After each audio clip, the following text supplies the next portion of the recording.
No problem. discussion. Follow me and Yeah. follow the host, Mushroom, I'm gonna and you follow too. Smooth as well, because we open lives, and we open lives regularly. You can find me on other lives as well. If you ever see me live, you can Yeah. just show up and we can discuss even more, and we can exchange ideas. What we want to do for you, right? We're going to show you all the evidence, but what we want you to walk away with, right, is a clear understanding of Islam. Because when we look at what the theology of Islam teaches, right, and the morality of Islam, and Yeah. then couple that with the understanding of the Sunnah, and then you got the actions of Muhammad himself and the Sahaba and the Ahlul Bayt. Okay, all of these things combined become problematic because of what they teach. And then when you go to the ulama, right, the scholars and the sheikhs and the muftis and the qadis of Islam, right, they tell you that you have no right to control the man. The man can do whatever he wants, as long as he's married you and as long as he's feeding you. By the way, these are your rights. As long as he's feeding you, as long as he's clothed you, as long as he's given you a house to live in, right, you have no reason to complain. None whatsoever. Even if he beats you, that's his right. If he decides to I never seen. So when he says beats, a man can beat his wife, and Yeah. that's his right. I need that in evidence, because okay, so I don't just take something like that. Yeah, And I'm not a going woman to that leave my you husband hanging. can beat me, and I can just say, "Oh, it's my religion," and I Sure. just wait. Show You her live something. you live in Melbourne. No, it doesn't matter where I live, but yeah, No, I do I live know. in My Melbourne. point. Even No, if no, I no, live Sister in where I came Aliata. from, I'm not gonna Yeah. let him. Even like I have a sister. Let's say my older sister who is in different country, have many kids. Yeah.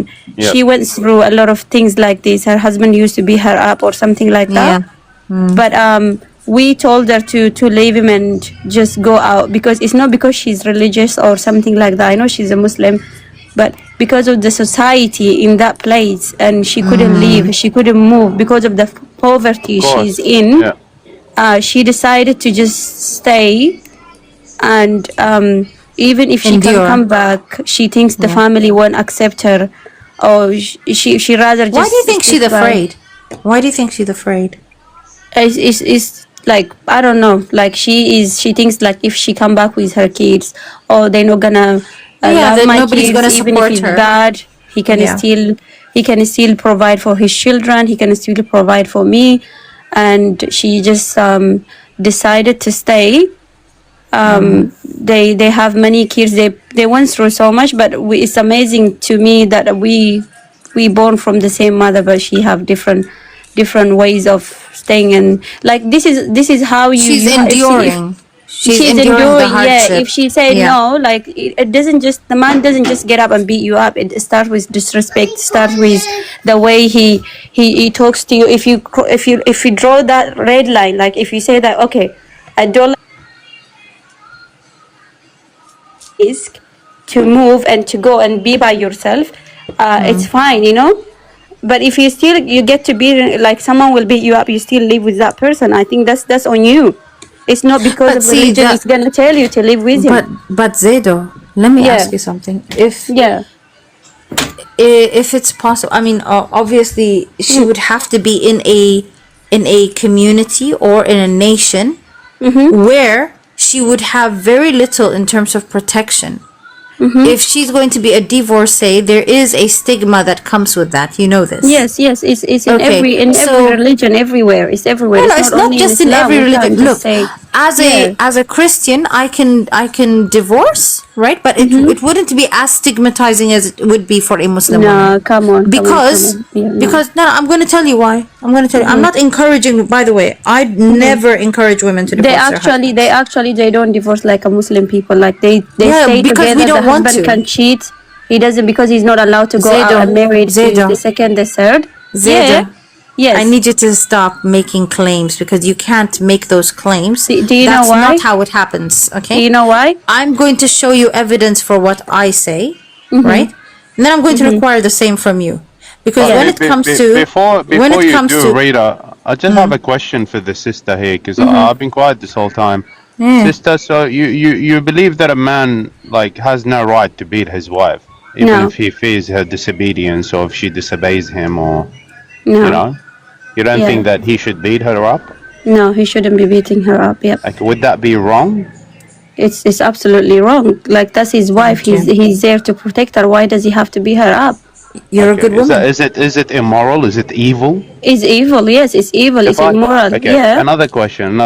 If I, for example, my brother, let's say he's married, okay, and he was telling me my wife, she does this, she does that, and if I tell him beat her, you know, am I evil or am I good? You are evil as well because you're Okay. suggesting him to be her. Yeah, you shouldn't. Thank You you. should tell your brother that, look, can you talk with her? Can you find a way you guys can communicate? If it's past, like they can't do it, maybe I know like putting family in between is also going to be a disaster, but you need to give him another idea how he can talk to his wife, how they can communicate. Yeah. Well, that's what I wanted to discuss specifically, is that, you know, I admire your morals. I mean, you know, that's a really good thing that you think it's evil. Yeah, it is evil. For anybody to give advice to another man to beat his wife. No, absolutely no. Yeah. But anyway, Rita, do you wanna show us where?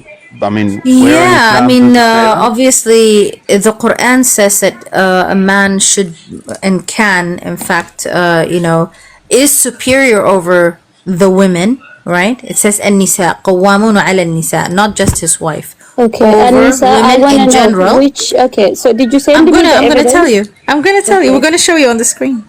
Yeah. Okay, so it says so in chapter 4, verse 34, Surah An-Nisa, verse 34. Okay, Surah Nisa. Surah An-Nisa, verse 34, right? Okay. And what it says there is that he just has to fear disobedience. He doesn't have to be, she doesn't have to be disobedient, but he has to fear, he has to suspect, he has to assume that she may. What verse is this? What verse is this? Verse 34. Verse 34. Okay. Okay. Okay. Do you want us to put it on the screen for you or not? Yeah, don't worry. I just pull it up now. Yeah. Okay. Okay. So it says that if the man fears disobedience, she's not disobedient yet.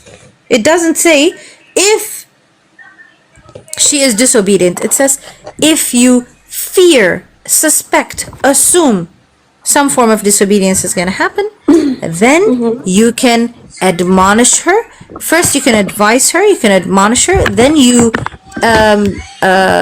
the word is different, but what it means is to, well, the meaning is actually much more intense than that, but it says to abandon her in the bed and then to beat her.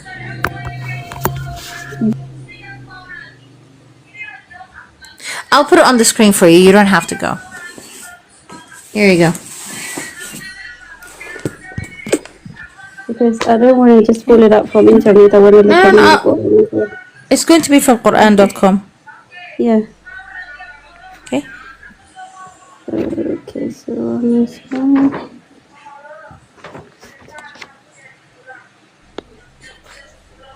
So here you go.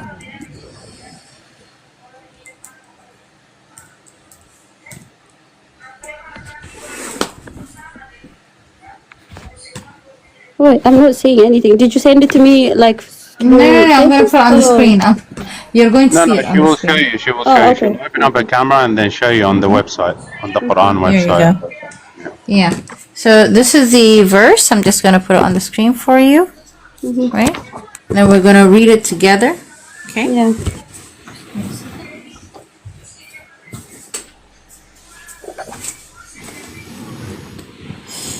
Sister, Bear in while Rita mind- gets the verse, sorry, Rita. it's While Rita gets the verse, I just wanted to ask you, do you know of a concept called Asbab al-Nuzul, or the reasons of revelation, as well? Sister Zeda? No, not really. You can explain to me what's the reason. Oh, so basically, you know how you got Quran, Hadith, and Tafsir, right? So the Tafsir of the verse, some of the verses have a reason why they were revealed. It's in light of a certain event that took place, right? So that's what reason for revelation is, right? So I was just saying, you know, if you know what that means, like it's pretty much the Tafsir. I was asking you because it gives bigger, like a better context to why the verse was revealed, gives you like the background story, and it usually involves the Prophet and a few of the Sahaba, you know? So I was just seeing if you know it, but if you don't, we can go through it as well for this verse. Go ahead, Dia. So, two things before I actually showcase this one hadith. Okay, I want to show you to prove my point. Okay, because we constantly see a lot of people trying to defend this, right? The hadith is Sahih Muslim. Yeah, there we go. And I'm always surprised by how a lot of Muslims don't know these hadith, right?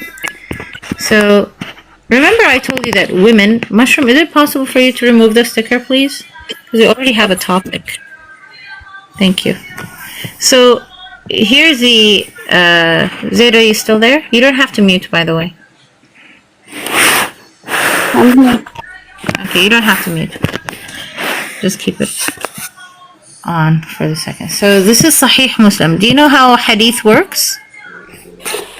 I want to go back to the one you showed me before, because you showed me in the Arabic, the one that on the Quran, Surah Nisa, verse 34. Can you show me that one in English, because everybody can also read, whoever is reading it? We're going to do that, and we're going to show you the hadith that goes with it. We're going to show you the tafsir that goes with it. Not together. First, we should read this, and then we can go back to hadith. We're going to go through it. Trust me, Okay, we know no what we're problem. doing. Okay? So Because I don't want my beloved husband to come and beat me up maybe in few days, so I need to find out. No worries. You got it. It's on the screen, sister. So, Rita, if you can go to some of the translation. Yeah, I will. So I know that you love your husband and your husband loves you. This is not about you. This is about you knowing about Islam and what it actually teaches. Now, here it says, okay, since you don't understand the Arabic, I'm not gonna focus on it too much. Sorry, I'm just gonna mute my babies here. Okay. Yep. Let me just put this up for you. Okay.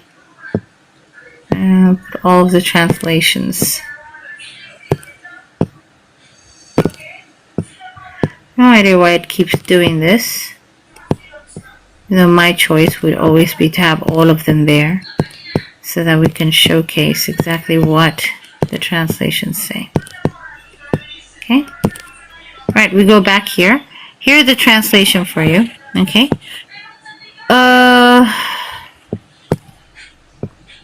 Seriously? This update for this Quran.com is so infuriating.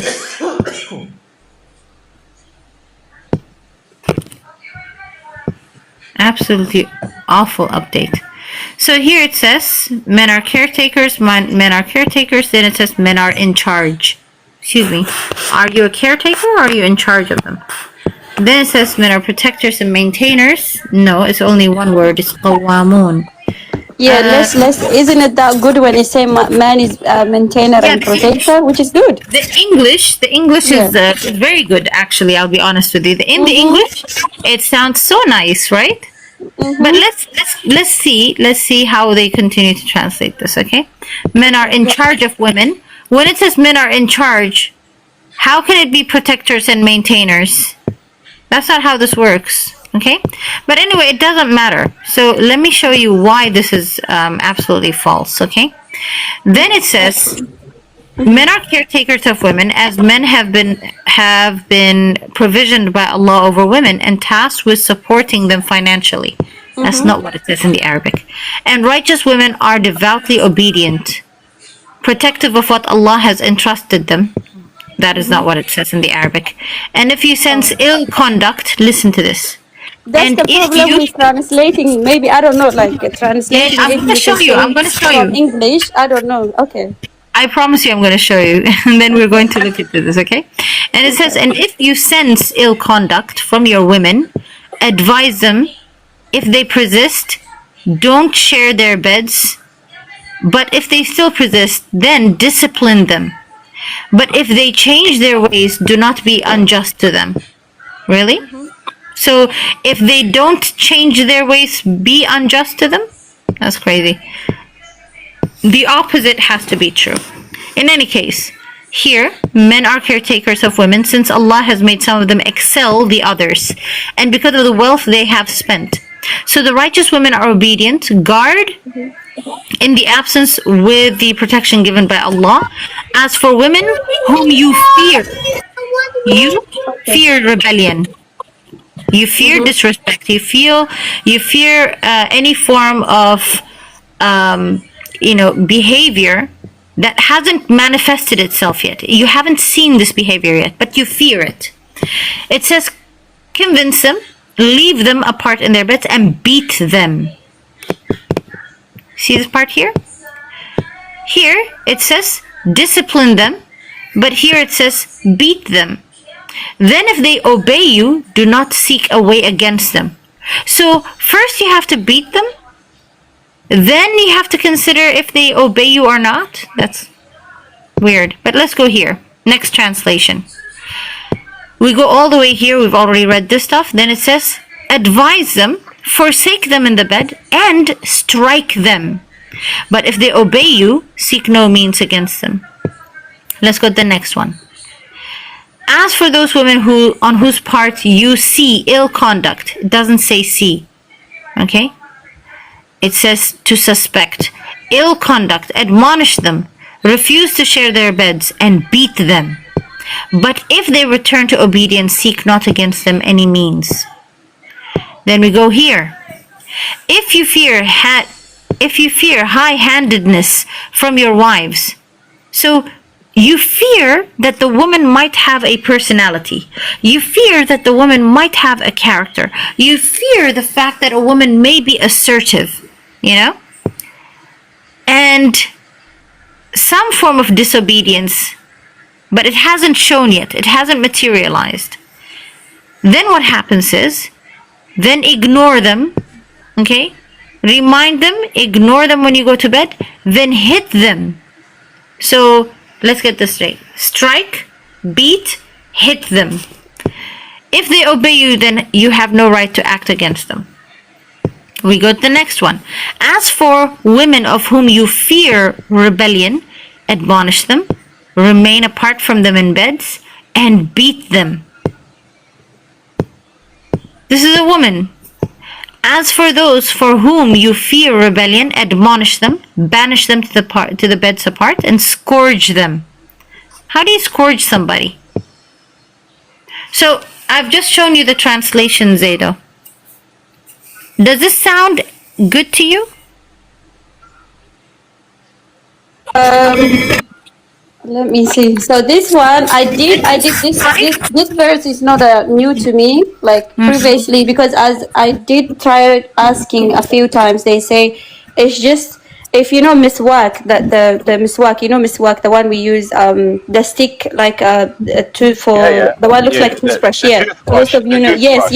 They say it's just strike them with miswak or something like that. This specifically verse is for the woman, if they're not coming to the bed, if they're not the husband is doing everything, is providing, is looking after you. If he does everything that Allah told him to do for you. You mean to tell me it's his right to beat me or to scourge me, to strike me if I don't come to bed? Well, that's what they said, but nowadays they can't do it. That's the answer they gave her. But sister, remember how I asked you about reasons of revelation, asbab al-nuzul, which is usually found in the tafsir of the Quran, right?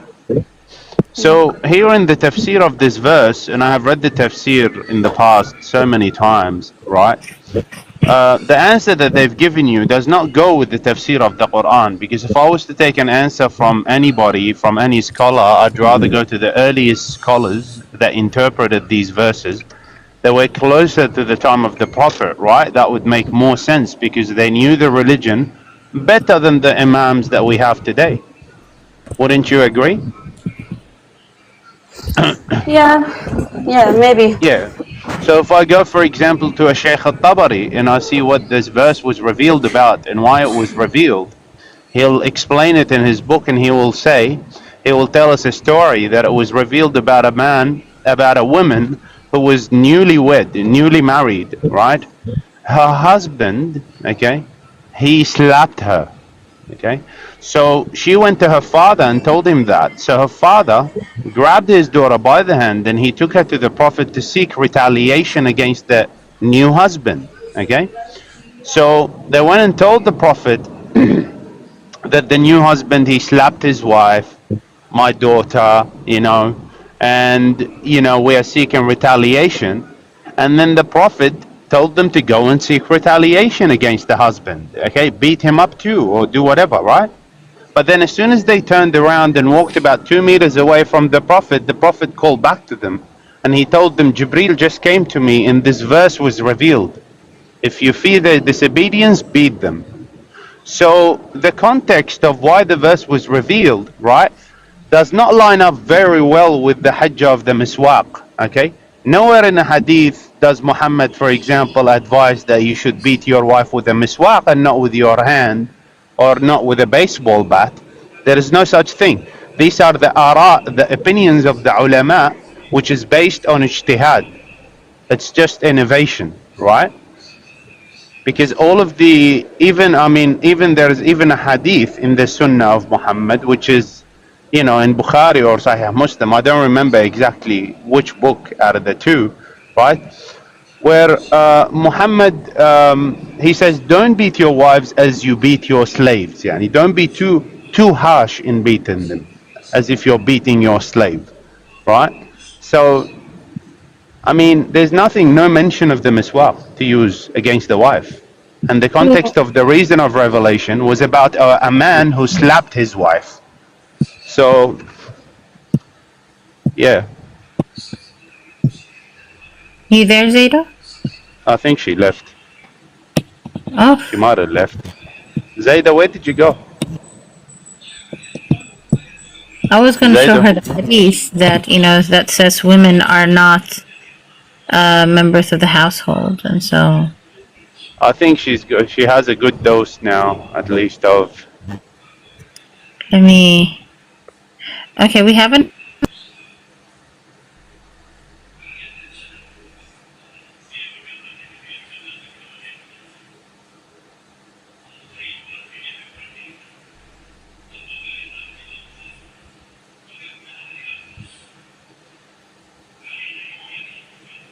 Okay. Hello. All right. Yeah. I don't know where Zayda go. Who? That's fine. We bring somebody else. She has no choice because, you see, it's a problem for Muslim people. Yeah, look, at the end of the day... Specifically. Yeah. And Yeah, go I ahead, think we dear. did an adequate job with, making our points and showcasing that, Islam, in fact, is not suitable for women or children or men Yep. for that matter, because it strips you of your humanity. It strips you of any dignity or your, personal autonomy, your individuality, your sense of belonging. It keeps you on, very thin ice, or it makes you feel like you're walking on eggshells, because it's not just you who polices yourself, right? It's other people outside of your relationship who police you and what you do. And in Islam's specific case, women don't even have to do anything wrong. Women do not have to do anything wrong. In fact, they very, very seldom do. But somehow, Muslims find a way to victimize the Muslim women Muslim men specifically victimize Muslim women on a daily basis. They even victimize little girls and little boys. So I'm just wondering, why in God's name would they assume that they have rights in Islam? Like I said, a woman doesn't just get to walk away after her husband divorces her, right? Because the first divorce doesn't stick. It's not an official divorce. The second divorce doesn't stick. It's not an official divorce. The third divorce is official. Is what sticks, yeah. That's the one that sticks, and that's where she now has to be disposed of. If she's a child, her father will marry her to the first perv he meets, right? All he has to do is pay enough money. But if she's a woman, then she knows that if she is to live some semblance of a normal life, she still has to get remarried. You know why? Because if she's not remarried, then there's no one to support her. So this is how majority of Muslims live in the Muslim world. They're impoverished, they're beaten to a pulp, and they are groomed and forced to live in unacceptable circumstances. I don't understand what type of woman would want to live in that. In fact, Zaido just told us that effectively her sister lived like that. She lived in those exact circumstances, and she didn't know. Why would my sister live like that? We were both born of the same mother. How could this happen to her and not to me? Blah blah blah. And if you realize, Rita, when I asked her the question whether it would be good of me to give my brother that advice to beat his wife, she said, no, you're evil when you do that. So she kind of, became the judge of, Allah, and she condemned him. Yeah. That is the point. So she knows that it's evil, right? Yeah, she knows but that then it's wrong. the miswak idhr came about, the idhr of the but miswak. what miswak? The point is, if Allah is saying beat them, it's her God. It's not just humanity that's saying this. It's Allahu Akbar who is actually saying you can now go and pummel a woman or a girl. Yeah. Beat them. Yeah. Scourge them. Strike them. Punch them. Kick them. Exactly. What do you mean? It just says beat them. It's open to interpretation. Like, so if I'm a boxer, I can go left hook, right hook. Yeah. I could go, slip jab, kind of. That's just it. So effectively, it's what you consider to be a strike, a scourge, a beating, a hitting. It's all dependent on the person who's doing it, who's inflicting the harm on that person, on the second person who's actually a woman. So it's Allah who did it. Allah is the one who actually said, do this to the women. And that's where we feel sorry for them. Yep. But we have Kumasi with us. Kumasi. Yeah. Yellow. Kumasi. Kumasi, did you come up by accident, brother? Hello? You might be here by accident, Kumasi. Okay. All right. Yeah. So, yeah. Yeah, man, Mushroom, we want to say a thing now, Go ahead, brother. Yeah, basically, those living in the West, if your husband lays a hand on you, you go to the police station, they check their criminal codes, and they verify if it's a criminal offense. And in most Western nations, they have a law for him to lay his hand on you. And then that person gets taken to court, and his fate is decided by a judge, because there's a law in place that doesn't let a man hurt a woman like that. Now, if you look at Yemen, Article 20, it says anything like that going on is a private dispute. The same thing in all these Muslim countries. They are regarded as private disputes. If he lays a hand on you, you go to the police station, they're going to say, sorry, there's no law that prohibits that. The only one they do have, if he actually busts you up like absolutely black and blue, then there's a law for that. And just on a final note, the Taliban right now, you can check this up, guys, they say that if a man goes above and beyond beating his wife, he'll get 15 days in prison. But if he Yep. beats an animal, he'll get 5 months. Check it out, guys. 5 months if he beats an animal, Absolutely. and 15 days. Don't you find it funny, brother, how the law of the kuffar, okay, the West, the Zindiq West, actually protects women, and then the law of Islam actually, tells the man to beat his woman and makes it okay for the woman to be beaten? Don't you find that It's so hilarious? collecting, these women.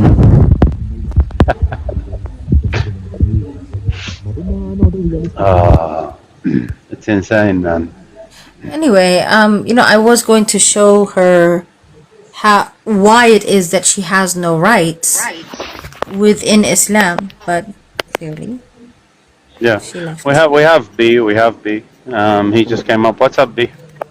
Wagwan, what's going on? We can't hear you, bro. You got to speak up. Can you hear me? No, we can't hear you. Oh, I'm not sure why. Brother, if you're gonna whisper, maybe just,